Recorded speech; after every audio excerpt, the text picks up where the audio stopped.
What's going on, everybody? How you doing? I'm Dr. Boyce Watkins from Your Black World and the Black Business School. Now, I am here in Chicago. Got a couple more days here before I got to head back out of town. As you can see the excitement in my face when I got to travel, but I'm not complaining. It could be worse. It's not a bad life. I actually like getting out here doing stuff for the community, trying to build things.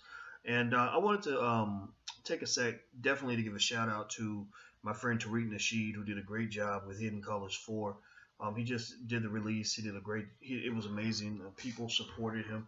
So I would say even more so than Tariq being amazing, it's the fact that you were amazing. You were amazing because you supported what he was doing.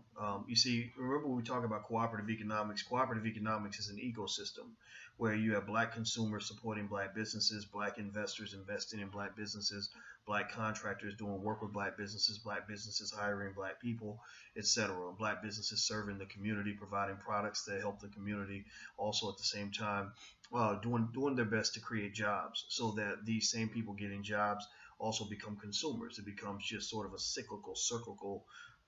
I don't know if that's a word. Circular. There you go. Circular process where the air is going out, it's coming back in, going out, coming back in. And what I like about Hidden Colors is that I feel like Hidden Colors represents the Black Wall Street. You see, I'm still wearing my shirt. I am Black Wall Street because, and the reason I had this shirt made actually was because a Black Wall Street is really something that exists within all of us. It's something that if we're committed to it, then we create it. It's almost like somebody being committed to creating a gang or creating a church or creating an organization. The organization doesn't exist because there are buildings. It doesn't exist because there's money. The organization exists because it's in people's hearts. So, for example, let's say that I blew up the University of Arkansas. God forbid. We blew up the entire University of Arkansas or Harvard University. Let's use that as an example. I just wiped it off the face of the earth. Every physical manifestation of Harvard University was made to disappear. Well, Harvard will still exist because it exists in the hearts and the minds of people that are committed to what Harvard represents to them, right? It exists because it's an idea. And so a Black Wall Street is not so much a building as much as it's an idea. The building is a symptom. It's a manifestation of the idea. And so when people talk about building a Black Wall Street, what you really got to talk about first is building an awareness, and then building a mentality, and then building a commitment, and then building a set of habits that lead to the building of actual buildings and manufacturing and business and commerce that is a reflection of the habits and norms established that were connected that actually came from a group of people deciding they wanted to be part of a Black Wall Street.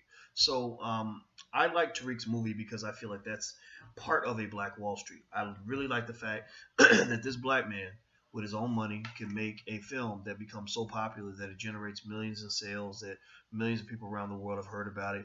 I'm really happy for him and very impressed. We had our movie Resurrecting Black Wall Street, and you supported that too, and I appreciate that. But also, but it seems like Hidden Colors is really at the top of the pile, and I was glad to participate. Tariq actually, right in that room, he came into the living room. We sat there, and I shot my segment, and then we also talked as men. And it's funny. I'm just kind of thinking, off the cuff here. I don't even know if I have an exact subject for this video, but I think it's worth discussing. Sometimes I'll have people that kind of expect me to, get to really pay a lot of heed to disagreements amongst different people. For example, I disagree with Umar Johnson. Tariq had an issue with Zaza Ali. You had Yvette Carnell had an issue with Louis Farrakhan.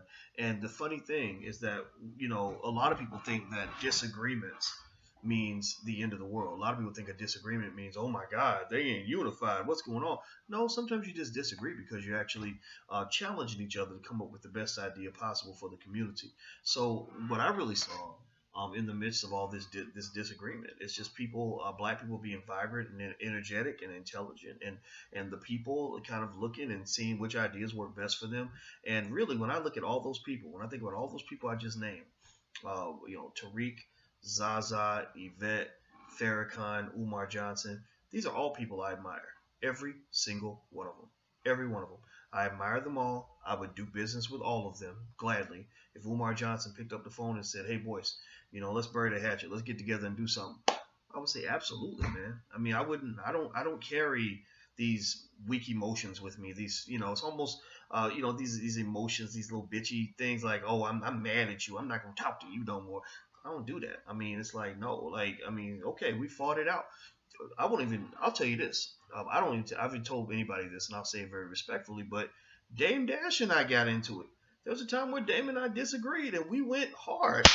We went hard at each other. I mean, real hard. And it was okay.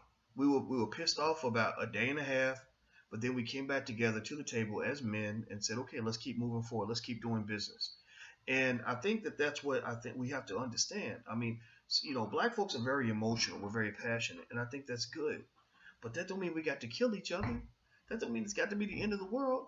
You can clash with people and still come back and do business. If you're a competitor and I'm a competitor, there's gonna be times when we're gonna compete.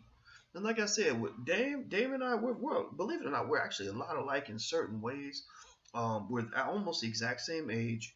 We have a lot of the same values. And some people have even said we look alike, even though he's a little taller than me. But when we had a disagreement, it was that we disagreed, we fought it out, and we got a little nasty with each other. But then we worked it out. We let it move to the side, because you don't let your emotions get in the way of progress.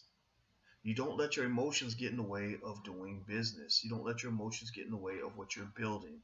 What you're building is bigger than what you are feeling right now.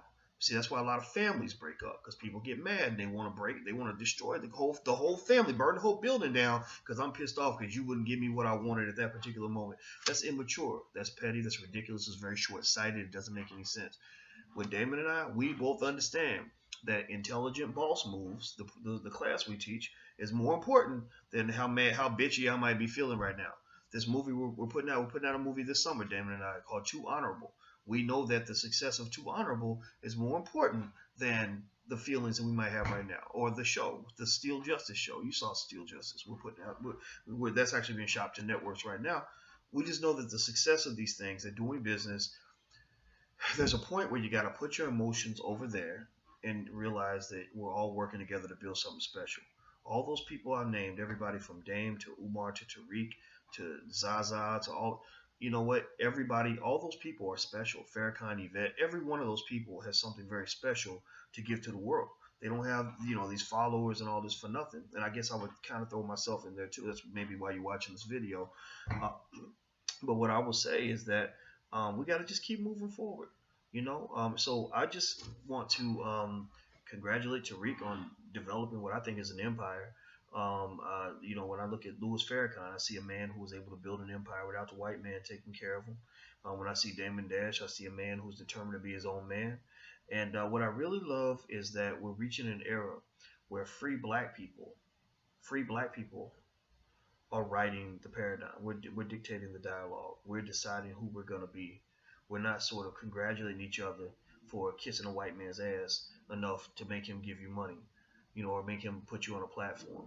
Don't get me wrong. It doesn't mean you can't partner with other people, but there's a way to partner with people with dignity. And I guarantee you this: if a white man walks up in Tariq Nasheed's office and says, I want to be an investor in Hidden Colors, they're going to have to invest some big money, and they're going to have to play by Tariq's rules. And that is one of the principles and the keys that leads to your freedom. Yvette Carnell runs BreakingBrown.com, which is an awesome liberal platform. I guarantee you that when white folks run up in Yvette's space and say, we want to occupy your space, they're going to have to play by her rules. And so, as you build, just focus on building. When you create a unit, when you create partnerships in your life, whether they're personal or professional, do your best to always remember that the importance of the partnership should always exceed and supersede the importance of how you feel as an individual. That's what's wrong with capitalism as white folks are practicing it now. They just teach this individualism, and it ain't really working. You got politicians thinking individually. They're not thinking about the future of the country. So therefore, they're making horrible decisions because they're serving a corporate master. So black people, I believe that for us to build and for us to grow, we must engage in cooperative economics. We must set ourselves up in situations where we're empowering the community. And I think this is the beginning. I really think that in 100 years, we're going to look back on this. We're going to have there's probably some kid in the year 2130 who's maybe watching this video and saying, this is how they did it back then. This is where it all started. This is where our multi-billion-dollar corporations came from. This is what we need to be doing right now. So that's it, guys. I'm about to get out of here. And by the way, I am one of the partners on Hidden Colors. We are selling the Hidden Colors bundle. If you want to buy the whole bundle, we have it. You can go to a URL, hiddencolors1234.com. That's literally the numbers. Hiddencolors1234.com. You can buy the whole pack, the whole set. I recommend every family having the Hidden Colors set in their home so they can share it with their children, buy them as gifts, you know. And then also we have the first three in case you've already seen four. You can go to hiddencolors123.com and you can buy the first three. So isn't that easy? Hidden Colors 123 or Hidden Colors 1234, and you can own whatever you want. But remember, buy black. Let's go big. Let's go hard. We're gonna still fight. You're gonna see me get in a fight before again, but it won't be the end of the world because at the end of the day, we all in the same gang, as they used to say back in that hip hop song back in the day. All right, guys, take care. Talk to you soon. Peace.